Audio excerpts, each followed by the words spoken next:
Hello दोस्तों। मेरा नाम है राकेश सैनी। दोस्तों, आज मैं हिंदी का प्रैक्टिस सेट नंबर 2 लेकर आया हूँ। फ्रेंड्स, आगामी री एग्ज़ाम वीडियो उसको देखते हुए आज मैं सेट नंबर 2 लेकर आया हूँ। ये रहेगी हमारी सामान्य हिंदी। चलो स्टार्ट करते हैं और देखते हैं वीडियो को। पहला क्वेश्चन है, ये फ्रेंड्स दे रखा है गद्यांश और गद्यांश को पढ़कर हमें प्रश्नों के उत्तर देने हैं। चलो पढ़ते हैं गद्यांश को। प्रेम की भाषा शब्द रहित है, नेत्रों की कपोलों की मस्तक की भाषा भी शब्द रहित है, जीवन का तत्व भी शब्द से परे है। सच्चा आचरण प्रभावशील अचल स्थिति संयुक्त आचरण न तो साहित्य के लंबे व्याख्यानों से गढ़ा जा सकता है, न वेद की श्रुतियों के मीठे उपदेश से, न अंजील से, न कुरान से, न धर्म चर्चा से, न केवल सत्संग से। जीवन के अरण्य में घुसे हुए पुरुष के हृदय पर प्रकृति और मनुष्य के जीवन के मौन व्याख्यानों के प्रयत्न से सुनार के छोटे हथौड़े की मंद मंद चोट की तरह आचरण का रूप प्रत्यक्ष होता है।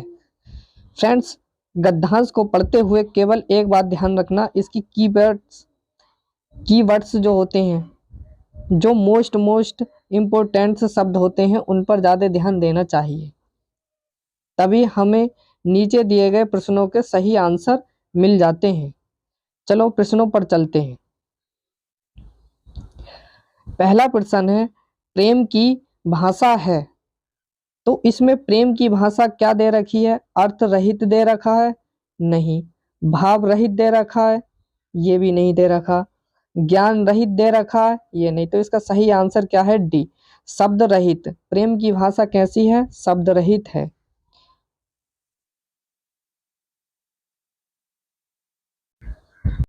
अब बढ़ते हैं दूसरे प्रश्न पर। अरण्य का शाब्दिक अर्थ होता है, तो फ्रेंड्स मैं बता दूं, अरण्य शब्द होता है वन को कह सकते हैं, वन। लेकिन वन इसमें ऑप्शन में नहीं है, तो बी आंसर लगा सकते हैं, जंगल। जब क्योंकि जंगल को भी क्या कहा जाता है? वन कहा जाता है। अब वन के पर्यायवाची शब्द देख सकते हैं। जंगल हो गया, कानन, विपिन तथा कांतर भी वन के पर्यायवाची शब्द हैं। बढ़ते हैं अगले प्रश्न पर। यतन से अभिप्राय है, तो यतन क्या होता है? भाषण होता है? नहीं। रतन होता है? नहीं। परिश्रम होता है? नहीं। तो इसका सी आंसर प्रयास होता है। बढ़ते हैं अगले प्रश्न पर। गद्यांश में किसकी महिमा का वर्णन है? तो गद्यांश में जो है किसकी बात करी गई है? आचरण की बात करी गई है। तो इसका सही आंसर क्या है? ए। अब बढ़ते हैं अगले प्रश्न पर। गद्यांश का उपयुक्त शीर्षक होता है, तो शीर्षक इसमें क्या दे रखा है? आचरण की बात दे रखी है, तो सच्चा आचरण। तो इसकी जो महिमा का वर्णन कर जो करा है, वो सच्चा आचरण के ऊपर बात कही गई है, इसलिए सही आंसर क्या बन जाएगा? इसका सी बन जाएगा। अब बढ़ते हैं अगले प्रश्न पर। देखो, पत्र से भी क्वेश्चंस पूछे गए हैं, जैसे शासकीय पत्र के संदर्भ में कौन सा कथन गलत है? हमें देखना है शासकीय पत्र में गलत वर्ड को देखना है, यानी कि गलत कौन सा कथन है। पत्र के सबसे ऊपर पत्र संख्या लिखते हैं, हाँ ये बात ठीक है, संख्या लिखते हैं। पत्र संख्या के ऊपर तिथि लिखी जाती है, तो दोस्तों मैं बता दूं, पत्र संख्या के ऊपर नहीं लिखी जाती, तिथि कहाँ लिखी जाती है? नीचे लिखी जाती है। अब सी में देखते हैं, पत्र के बाईं ओर सेवा में लिखा जाता है, हाँ लिखा जाता है, ये भी सही है। संबोधन महोदय बाईं ओर लिखा जाता है, ये भी ठीक है। शासकीय पत्र में महोदय शब्द भी लिखा जाता है, किधर लिखा जाता है? बाईं ओर लिखा जाता है। अब बढ़ते हैं अगले प्रश्न पर। यदि कोई पत्र सभी संबंध कार्यालयों को प्रेषित किया जाता है, तो उसे कहते हैं, यानी कोई पत्र है उसे सभी कार्यालय में एक साथ भेज दिया जाता है, उसे क्या कहा जाता है? परिपत्र कहा जाता है। अब देखते हैं बाकी विकल्प को भी चेक कर लें। देखो, पहले ऑप्शन में व्यक्तिक पत्र क्या होता है? यह पत्र मित्र, प्रेमी, प्रेमिका, सखा और सखी इत्यादि को भेजा जाता है। और कार्यालय आदेश कौन सा होते हैं? किसी कार्यालय में दिया गया आदेश पत्र कार्यालय आदेश कहलाता है। अधिसूचना, अधिसूचना किस में कैसे दी जाती है? ऐसी सूचना जो राजपत्र में प्रकाशित हो तो उसे क्या कहा जाता है? अधिसूचना कहा जाता है। अगले प्रश्न पर बढ़ते हैं। निम्नलिखित में से दीर्घ स्वर कौन सा है? तो दीर्घ स्वर की बात करें, दीर्घ स्वर कौन से? दीर्घ स्वरों की संख्या कितनी होती है फ्रेंड्स? 4 होती है। बड़ा आ, बड़ी ई, बड़ा उ और ऋ, ये होते हैं। तो इसका सही आंसर क्या होगा? ए आंसर हो जाएगा। और बाकी बी, ए, छोटा ए और बड़ा ए, इनको क्या कहा जाता है? इन्हें कहा जाता है संयुक्त स्वर कहा जाता है।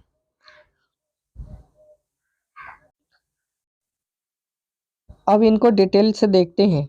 मात्रा या उच्चारण के आधार पर स्वर को 3 भागों में बांटा जाता है: ह्रस्व स्वर, दीर्घ स्वर और प्लुप्त स्वर। अब देखते हैं ह्रस्व स्वर। जिन स्वरों के उच्चारण में कम समय लगता है, जैसे छोटा ए और छोटी ई। तो फ्रेंड्स ये छोटी ई है और छोटा उ और ऋ, ये क्या कहलाते हैं? ह्रस्व स्वर कहलाते हैं। और दीर्घ स्वर की बात करें, जिन स्वरों के उच्चारण में ह्रस्व स्वर से अधिक समय लगता है उसको क्या कहा जाता है? बड़ा आ और बड़ी ई और बड़ा उ जैसे शब्द दीर्घ स्वर के अंतर्गत आते हैं। अब बात करते हैं प्लुप्त स्वर, जिनके उच्चारण में दीर्घ स्वर से अधिक समय लगता है, जैसे किसी को पुकारने के लिए या नाटक के संवाद में प्रयुक्त होता है, जैसे ओम की ध्वनि। तो कैसे कह सकते हैं? प्लुप्त स्वर कहलाते हैं। अब देखो संयुक्त स्वर कौन से होते हैं? छोटा ए, बड़ा ए, ओ और औ, 4 होते हैं संयुक्त स्वरों की संख्या। यदि एग्जाम में ये पूछ लिया जाए कि संयुक्त स्वरों की संख्या कितनी होती है, तो कितनी होती है? 4 होती है। अब बढ़ते हैं अगले प्रश्न पर। निम्नलिखित में से अंत्यस्थ व्यंजन कौन सा है? तो अंत्यस्थ व्यंजन फ्रेंड्स कौन कौन से होते हैं? य, र, ल, ब, ये 4 वर्ण होते हैं, जिसमें सही आंसर डी में दे रखा है य। च हमारा क्या होता है? ये तालव्य व्यंजन होते हैं। और क कौन से होते हैं? कंठ व्यंजन होते हैं। और ट होते हैं मूर्धा व्यंजन। अब इनको डिटेल से देखते हैं। अंत्यस्थ व्यंजनों की संख्या कितनी होती है? 4। कौन कौन से होते हैं? य, र, ल, ब। अब संयुक्त व्यंजन, संयुक्त व्यंजन 6। 6 आप देख सकते हैं कैसे बनता है? क हलंत प्लस स से। उत्तर कैसे बनता है? त हलंत प्लस र से। और ग कैसे बनता है? ज हलंत व से। उस्र कैसे बनता है? स हलंत प्लस र से। तो संयुक्त व्यंजनों की संख्या कितनी हो गई? 4। अब बात करते हैं ऊष्म व्यंजन। ऊष्म व्यंजन स है, ये ऊष्म व्यंजन कहलाते हैं। अब कंठ वर्ण कौन से होते हैं? क, ख, ग, घ, ड, ये कंठ व्यंजन कहलाते हैं हमारे। और तालु वर्ण कौन से कहलाते हैं? च, छ, ज, झ, व, ये तालु वर्ण कहलाते हैं। और मूर्धन्य वर्ण कौन से होते हैं? ट, ठ, ड, ढ, ण, ये मूर्धन्य व्यंजन कहलाते हैं। और फ्रेंड्स सबसे ज़्यादा बार क्वेश्चन पूछे जाने वाला पंचमाक्षर अक्षर कौन से होते हैं, जो नासिका से बोले जाते हैं? ण, व, ण, न और म, ये 5 वर्ड नासिका मतलब नाक के द्वारा बोले जाते हैं। अब बढ़ते हैं अगले प्रश्न पर। निम्न में से महाप्राण व्यंजन कौन सा है? तो महाप्राण व्यंजन फ्रेंड्स दूसरा और चौथा वर्ण क्या कहलाता है? महाप्राण वर्ण कहलाता है। अब इसमें देख सकते हैं त हमारा कौन सा होता है? अल्पप्राण होता है। द हमारा कौन सा? अल्पप्राण होता है। भय हमारा वर्ण होता है महाप्राण। और मैं कौन सा होता है? ये भी अल्पप्राण होता है। आप देख सकते हैं व्याख्या में प्रत्येक वर्ग का दूसरा और चतुर्वर्ण तथा ऊष्म व्यंजन, इनके साथ साथ क्या है? दूसरा वर्ण और चौथा वर्ण, और इनके साथ साथ ऊष्म व्यंजन जो स है, ये क्या कहलाते हैं? महाप्राण व्यंजन कहलाते हैं। अब बढ़ते हैं अगले प्रश्न पर। निम्नलिखित में से अघोष वर्ण कौन से हैं? तो अघोष वर्ण फ्रेंड्स अपनी वर्णमाला में शुरू के जो 2 अक्षर होते हैं, यानी कि प्रथम और द्वितीय वर्ण क्या कहलाते हैं? अघोष वर्ण कहलाते हैं। और बाकी जो 3 वर्ण जो रह गए वो क्या कहलाते हैं? सघोष वर्ण कहलाते हैं। अब इन्हीं के साथ साथ स ये क्या कहलाते हैं? अघोष वर्ण कहलाते हैं। और ध्यान पूर्वक देखना, से है, और जो है जो वर्ण है वो क्या कहलाता है? हमारा सघोष वर्ण कहलाता है। और इसमें से क्या कहलाता है? अघोष वर्ण कहलाता है। अब फ्रेंड्स देखते हैं अगले प्रश्न पर, निम्नलिखित में से कंठीय वर्ग कौन सा है? तो कंठ से कौन सा बोला जाता है? ए बोला जाता है। Option number B. आप देख सकते हैं कंठ वर्ण में ए, बड़ा आ और अ है। कै, ख, ग, घ, ण और है, ये हमारे क्या कहलाते हैं? कंठ ध्वनि से बोले जाते हैं। अब बढ़ते हैं अगले प्रश्न पर, निम्नलिखित में से रूढ़ शब्द है। तो रूढ़ शब्द क्या होता है? जिस शब्द के टुकड़े न बन सके या संधि विच्छेद न हो सके, वो वर्ड कैसे कहलाता है? जैसे देखते हैं, जैसे नाक, नाक को नहीं तोड़ सकते। ऑप्शन नंबर ए, दूध बाला, तो दूध प्लस बाला ऐसा कर सकते हैं, तो ये टूट सकता है इसको। ऐसे ही घुड़सवार है, तो घुड़ प्लस सवार कर सकते हैं। और लंबोदर कौन सा होता है? लंबोदर होता है, ये भी नहीं टूट सकता। तो इसका सही आंसर क्या बन जाएगा? सी। अब देखते हैं डिटेल से इनका। नाक रूढ़ यानी कि रूढ़ी शब्द है। क्वेश्चन ये आता है, बनावट के आधार पर शब्द के कितने भेद होते हैं? तो फ्रेंड्स, बनावट या रचना के आधार पर कितने प्रकार के होते हैं शब्द? 3 प्रकार के। पहले नंबर की बात करते हैं रूढ़ शब्द। रूढ़ शब्द वे शब्द जो स्वतंत्र होते हैं, जिसके टुकड़े न किए जा सके, तो वो कैसे वर्ड कहलाते हैं? रूढ़ शब्द कहलाते हैं। जैसे नाक, कान, कलम, आम आदि। अब बढ़ते हैं यौगिक शब्द। यौगिक शब्द कैसे होते हैं?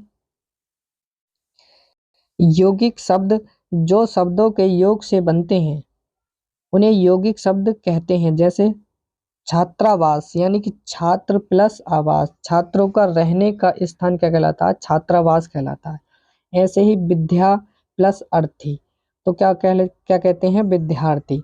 जैसे दूध प्लस बाला, दूध बाला। ऐसे ही घुड़सवार, घुड़ प्लस सवार इत्यादि। ये कैसे शब्द हैं? ये हैं यौगिक शब्द। रूढ़ शब्द। अब बढ़ते हैं तीसरे पर, योग रूढ़ शब्द। जो शब्द 2 से अधिक खंडों के योग से बनते हैं, किंतु अपना सामान्य अर्थ छोड़कर कोई विशेष अर्थ देते हैं, उनको क्या कहा जाता है? योग रूढ़ शब्द कहा जाता है। जैसे पंकज, पंकज को और क्या कह सकते हैं? पंकज किसका पर्यायवाची शब्द है? तो फ्रेंड्स किसका है? कमल का। ऐसे ही पीताम्बर, पीताम्बर किसको कहा जाता है? श्री कृष्ण को कहा जाता है। ऐसे ही चतुर्भुज, चतुर्भुज किसको कहा जाता है? ब्रह्मा जी को या फिर विष्णु जी को कहा जाता है। तो ऐसे शब्द जिनका अपना अर्थ अलग छोड़कर किसी तीसरे शब्द पर अंकित करें, तो वो कैसे कहलाते हैं? योग रूढ़ शब्द कहलाते हैं।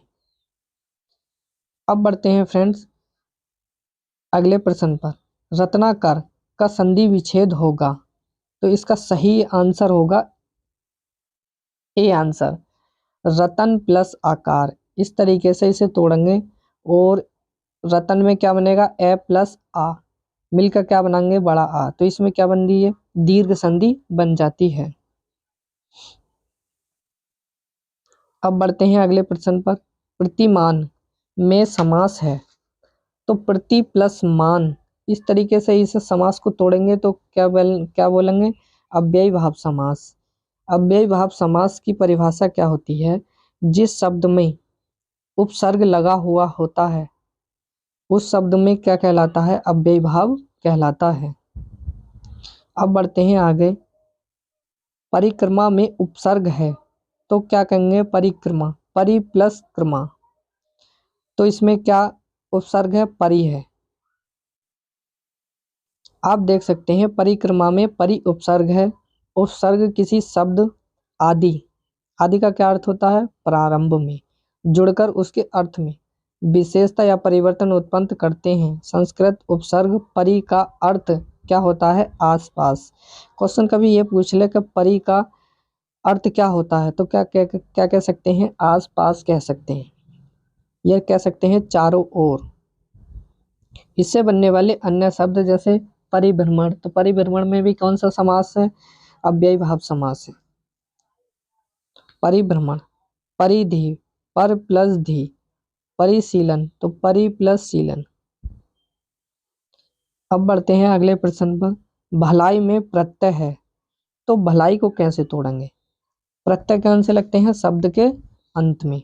तो भल प्लस आई, क्या कहेंगे? भल प्लस आई। तो इसका सही आंसर क्या है? आई शब्द बनया है तो क्या है? बी आंसर ठीक है। जैसे पढ़ प्लस आई पढ़ाई, सिल प्लस आई सिलाई। शब्दों में सब में क्या है? आई प्रत्यय है। अब बढ़ते हैं फ्रेंड्स अगले प्रश्न पर। निम्न में से कौन सा शब्द तत्सम है? तत्सम शब्द कौन से होते हैं? संस्कृत के शब्द होते हैं। अब बात करते हैं आम। तो आम शब्द कैसा है? तद्भव है। आसरा भी तद्भव है। आग, आग का क्या बनेगा? अग्नि। तो आलस्य, आलस्य जो शब्द है तो यह है तत्सम। अब जैसे तुमसे ये पूछ ले उज्ज्वल कैसा शब्द है? तो उज्ज्वल भी कैसा शब्द है? अपना तत्सम शब्द है। कर्पूर, अग्नि और वायु ये शब्द कैसे हैं? तत्सम शब्द हैं। अगले प्रश्न पर बढ़ते हैं। निम्नलिखित में से कौन सा शब्द तद्भव है? तो ये प्रश्न अच्छा है फ्रेंड्स। देखो चारों ऑप्शन बहुत कंफ्यूज करने वाले हैं। देखो चूर्ण क्या होता है? ये भी कैसा शब्द है? तत्सम है। छिद्र कैसा है? ये भी तत्सम है। और ज्ञान, ज्ञान, ज्ञान भी कैसा शब्द है? तत्सम शब्द है। लेकिन छत, छत कैसा शब्द है? अपना तद्भव शब्द है। अब बढ़ते हैं फ्रेंड्स अगले प्रश्न पर। निम्नलिखित में से कौन सा शब्द देशज है? देशज, देशज फ्रेंड कौन से होते हैं? जो अपने देश में उनकी उत्पत्ति उन शब्दों की होती है। जैसे आग, बच्चा, खिड़की, फूल। देखो यहाँ पे खिड़की, खिड़की शब्द कोई विदेश से नहीं आया, देश में ही शब्द बना है। तो इसका सही आंसर क्या हो गया? खिड़की। वे शब्द जिनकी उत्पत्ति का पता नहीं चलता देशज शब्द कहलाते हैं। जैसे खिड़की, खिचड़ी, लोटा, ठेठ, पगड़ी इत्यादि। ये शब्द कैसे कहलाते हैं? हमारे देशज शब्द कहलाते हैं। अगले प्रश्न पर बढ़ते हैं। निम्नलिखित में से विदेशी शब्द कौन से हैं? विदेशी शब्द कौन से होते हैं? जो विदेश से आए हुए होते हैं। उष्ट शब्द कौन सा है? ये भी देशज है। प्रिय शब्द ये भी देशज है। भक्त भी है। लेकिन अमीर, अमीर शब्द विदेश से आया हुआ है। अब विदेश से शब्द आए हुए को देखते हैं फ्रेंड्स। अमीर, ऑर्डर, लालटेन, हॉस्पिटल, अलमारी, आदमी इत्यादि शब्द कैसे हैं? ये विदेशी शब्द हैं। जो विदेश से आते हैं उनको क्या कहा जाता है? विदेशी शब्द कहा जाता है। अब फ्रेंड्स बढ़ते हैं अगले प्रश्न पर। निम्नलिखित में से संज्ञा शब्द है। तो संज्ञा क्या होता है? किसी का नाम होता है, या नाम कह सकते हैं, स्थान कह सकते हैं, या प्रसिद्ध जगह का नाम कह सकते हैं। सब क्या कहलाती हैं? संज्ञा कहलाती हैं। ऑप्शन नंबर ए ठीक है। जैसे गंगा, गंगा एक नदी का नाम है। अब इसकी परिभाषा देख लेते हैं। किसी वस्तु, प्राणी, स्थान, भाव आदि के नाम को संज्ञा कहते हैं। संज्ञा कितने प्रकार की होती है? 5 प्रकार की होती है। व्यक्तिवाचक संज्ञा, जातिवाचक संज्ञा, द्रव्यवाचक संज्ञा और समूहवाचक संज्ञा। और 5वें नंबर पर आती है भाववाचक संज्ञा। व्यक्तिवाचक संज्ञा में किसी का नाम, गंगा जैसे राम, गंगा, पटना इत्यादि। और जातिवाचक संज्ञा में क्या आएगा? जैसे नदी, पर्वतों के नाम, देश के नाम और महासागर इत्यादि जातिवाचक संज्ञा में आएंगे। द्रव्यवाचक संज्ञा सोना, चांदी, तेल, पानी, घी आदि ये शब्द काय में आएंगे? द्रव्यवाचक में आएंगे। और समूहवाचक संज्ञा में कौन से आएंगे? टीम, वर्ग, आयोग, पुलिस, सेना और परिवार ये समूहवाचक संज्ञा में आएंगे। अब बात करते हैं भाववाचक संज्ञा। जैसे मिठास, बढ़ापा, नारीत्व, भोलापन, दया आदि ये कैसे शब्द हैं? भाववाचक शब्द हैं। अब बढ़ते हैं अगले प्रश्न पर। निम्नलिखित में से सर्वनाम शब्द हैं। तो सर्वनाम पहले बात कर लेते हैं। सर्वनाम कितने प्रकार के होते हैं? तो सर्वनाम कितने होते हैं? 6 प्रकार के होते हैं। अब जैसे शब्द आता है दान, दान शब्द सर्वनाम नहीं है, भजन नहीं है, पढ़ना तो क्रिया हो गई। तो कुछ कुछ जो होता है वो अनिश्चित सर्वनाम है। जो संज्ञा के स्थान पर प्रयुक्त होते हैं वे क्या कहलाते हैं? सर्वनाम कहलाते हैं। जैसे मैं, तुम, हम, वे, आप आदि, ऐसे क्या है? ये हैं सर्वनाम। देखो अब देखते हैं डिटेल से सर्वनाम के कितने भेद होते हैं? 6 होते हैं। अब पहले नंबर पर बात करते हैं पुरुषवाचक सर्वनाम। देखो पुरुषवाचक सर्वनाम क्या होता है? इसे भी 3 भागों में डिवाइड किया जाता है, उत्तम पुरुष, मध्यम पुरुष और अन्य पुरुष। उत्तम पुरुष में कौन कौन से आते हैं? मैं, हम, मैंने, हमने, मुझे, मुझको और मेरा, ये शब्द आते हैं उत्तम पुरुष में। और मध्यम पुरुष में कौन से आते हैं?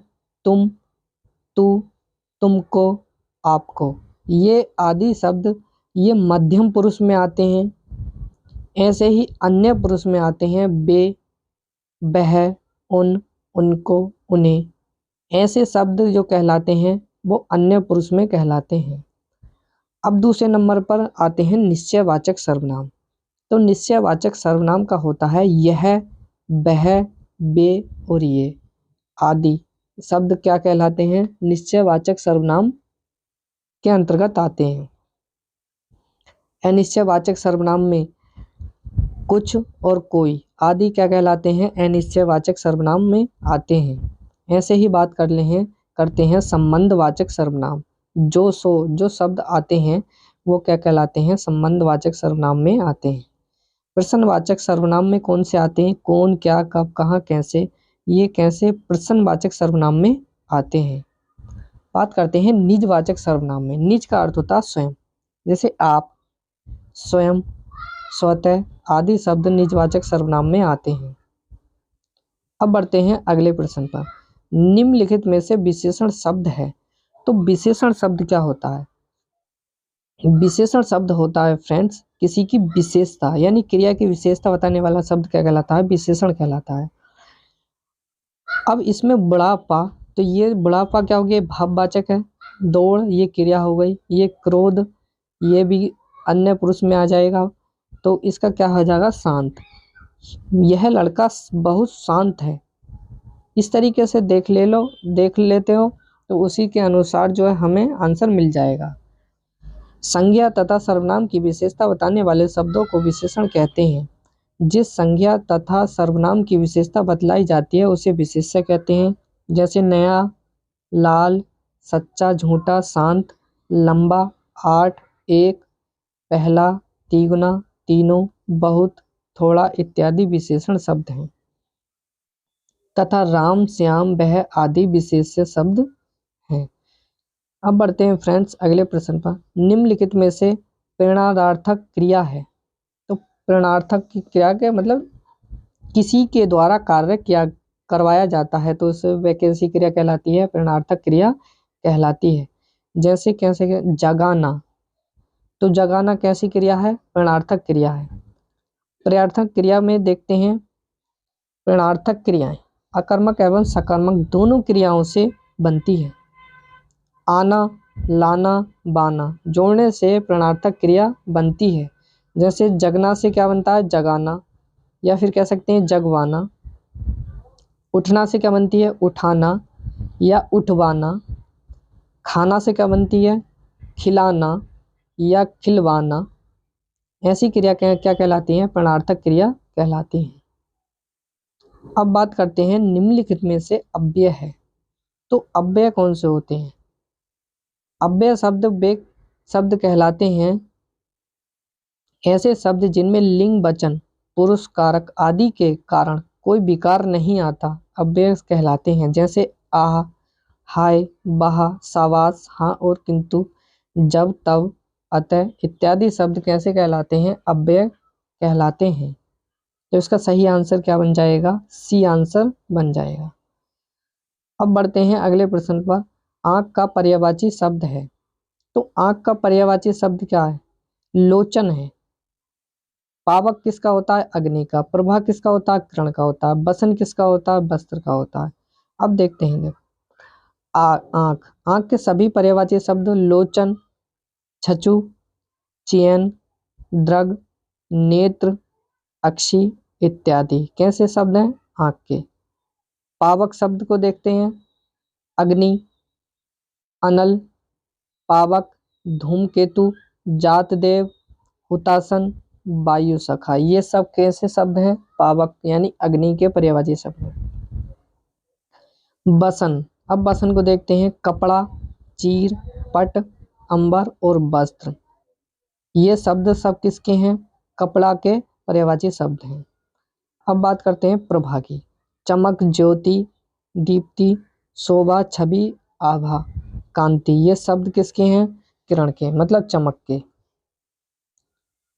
अब बात करते हैं जड़ का विलोम शब्द क्या है? तो जड़ का फ्रेंड्स क्या होता है? चेतन होता है।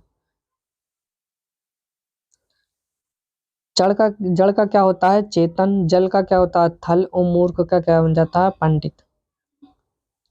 अब बढ़ते हैं अगले प्रश्न पर। भविष्य में होने वाला के लिए एक शब्द है तो क्या कह सकते हैं? भावी शब्द कहलाता है। अगले प्रश्न पर बढ़ते हैं। अनिल, अनल शब्द युग का सही अर्थ है तो देखो आग। अनिल को क्या कहा जाता है? हवा। और अनल को क्या कहा जाता है? आग।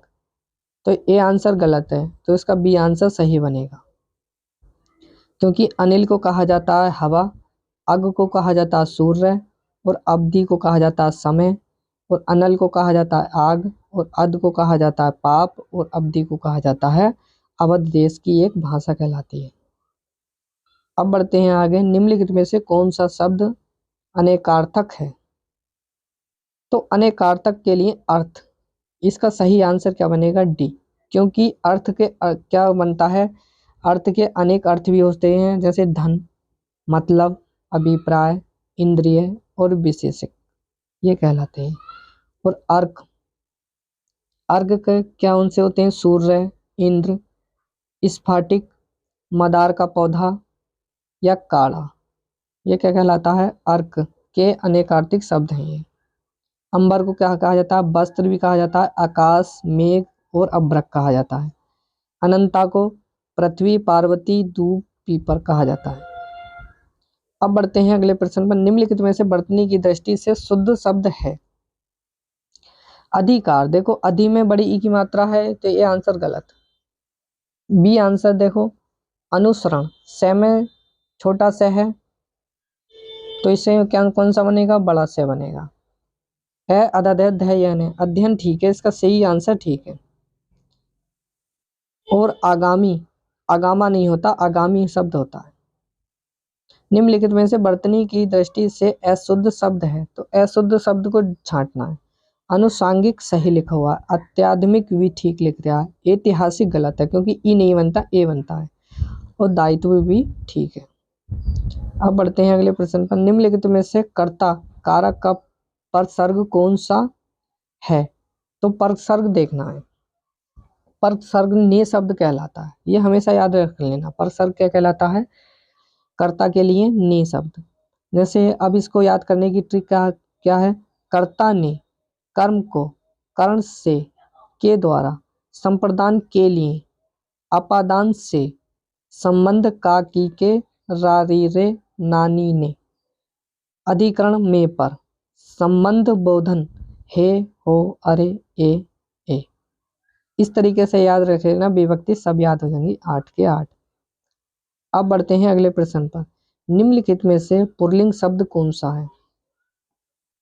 दया स्त्रीलिंग है, वायु स्त्रीलिंग है, नेत्र स्त्रीलिंग नहीं है, यह है पुल्लिंग शब्द। प्रार्थना की गई तो ये प्रार्थना भी क्या है? स्त्रीलिंग है।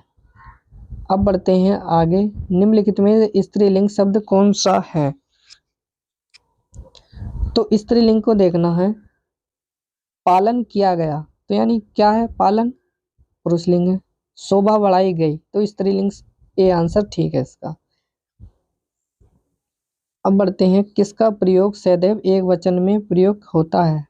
तो नदी का नदियाँ, साधु का साधुओं, घर का घर, तो इसका प्रत्येक शब्द होता है, प्रत्येक को एक सदैव एक ही वचन में प्रयुक्त करते हैं।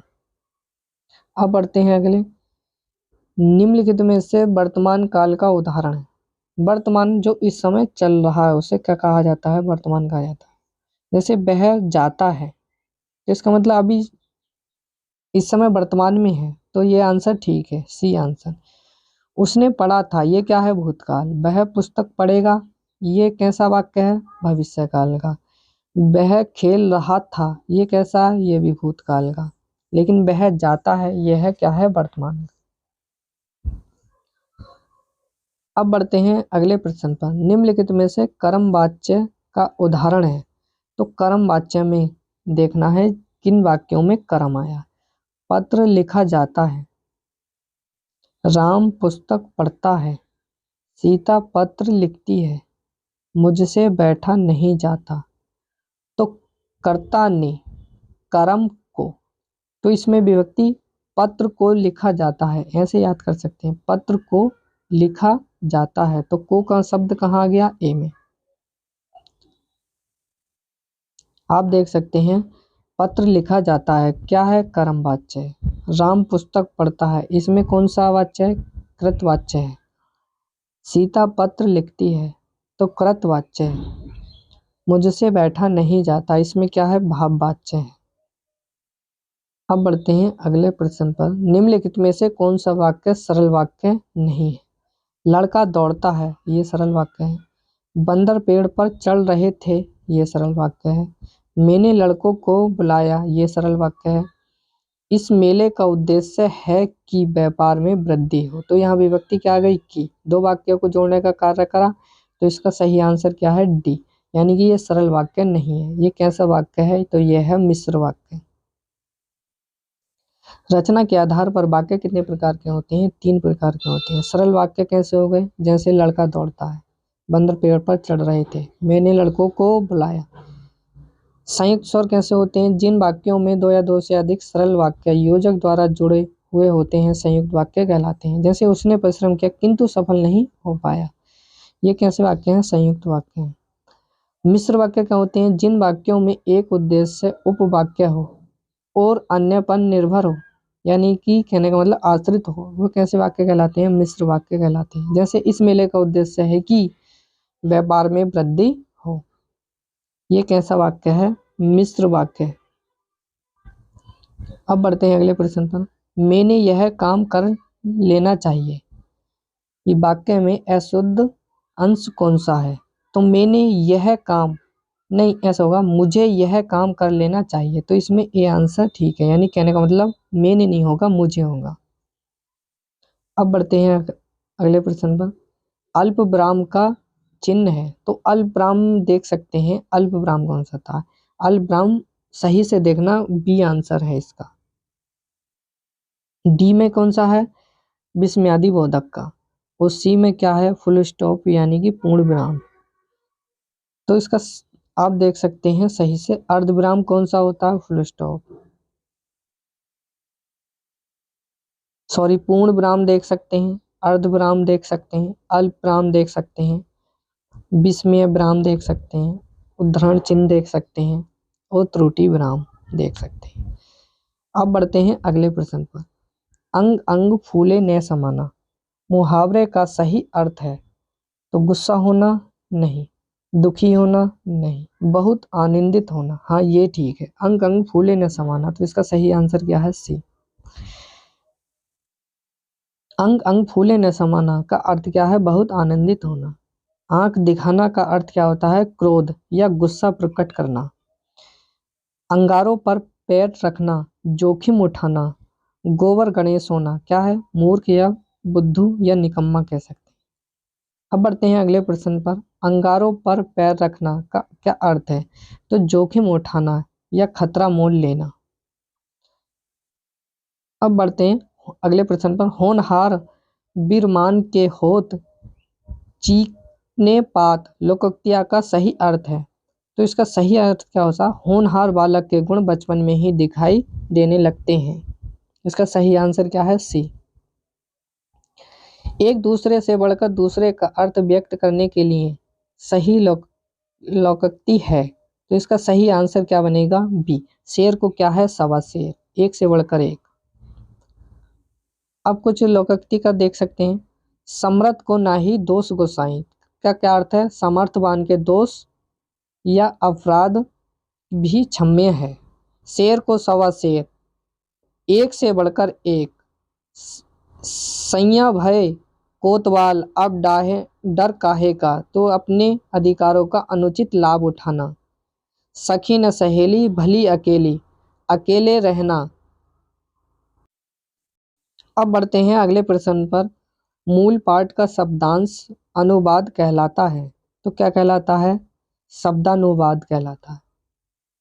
मूल पाठ का शब्दांश अनुवाद या शब्दानुवाद कहलाता है।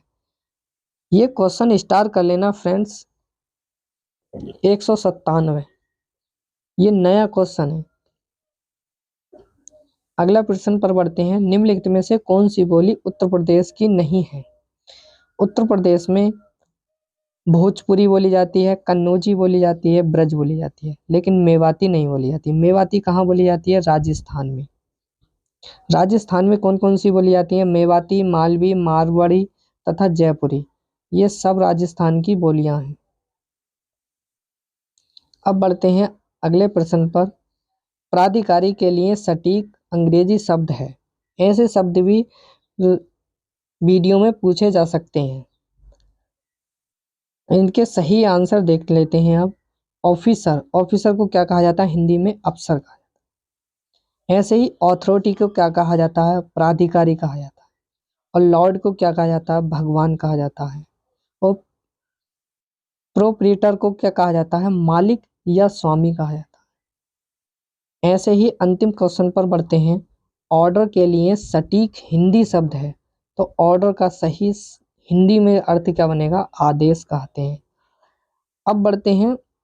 ऑर्डर का सटीक हिंदी शब्द आदेश है, जबकि इंट्रोडक्शन का अर्थ क्या है? अनुदेश है। और डायरेक्टिव का निर्देश है। और इंडिकेटर का क्या है? निर्देश।